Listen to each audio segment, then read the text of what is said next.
is melting the wax away. I'm locked.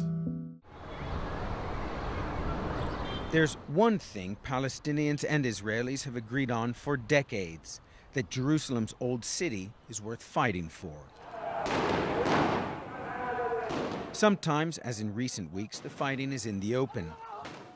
And sometimes the struggle is less violent, though no less bitter, waged behind closed doors with dollars and deeds. Jerusalem's old city is less than a mile square, divided into Muslim, Jewish, Christian, and Armenian quarters, and sacred to all. Because this street is not only is it close to Temple Mount, but it's directly opposite the place, the Holy of Holies, where the Golden Dome is, the Dome of the Rock. That's the center of the Jewish world. Daniel Luria is intimately familiar and sympathizes passionately with Jewish groups trying to regain control of homes outside the Jewish quarter once owned by Jews, or to buy property Arabs are willing to sell. He explained the group's philosophy as we walked through the old city, taken over by Israel in the 1967 war. It's involved in bringing Jewish life back to the heart of Jerusalem, strengthening Jewish roots, call it whatever you like. The Jews in the old city and the area around are paired to live side by side with Arabs, under Jewish sovereignty, of course, but side by side. Side by side with Israelis is not how some Palestinians are prepared to live.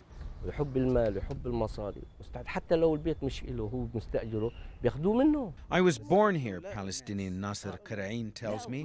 I grew up here. I married here. He lives next door to a compound bought by Jews in the 1980s, now home to 2 Israeli families. They're neighbors in name only. Contact is minimal.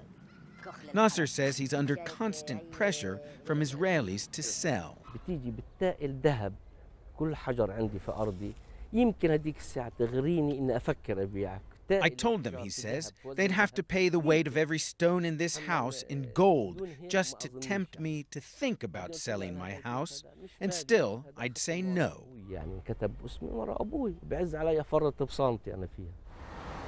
Nasser insists he refuses to sell for patriotic reasons, though it's widely believed any Palestinian in the old city who sells to an Israeli will be killed by militant groups.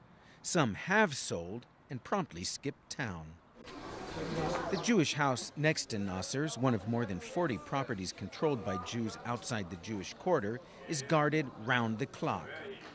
A resident who declined to be interviewed on camera told us the city's holiness makes tensions bearable. Those tensions may explode into violence if a new project just a minute's walk away goes ahead. At the moment, this open area is an archaeological site, but there are plans, according to this map put out by Ateret Kohanim, which is a Jewish group that buys properties in the old city. They would like to build this structure here, which, according to the legend, is a Jewish residential and educational complex.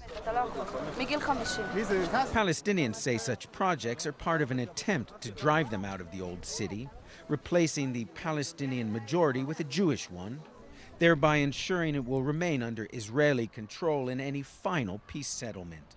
It's an uneven struggle, claims Palestinian demographer Khalil Tufakji, in which Israel holds all the cards. They have their strategy, they have their money, they have the law. But both sides are deep in their faiths, and neither appears willing to cede much of their holy ground. Ben Wiedemann, CNN, Jerusalem.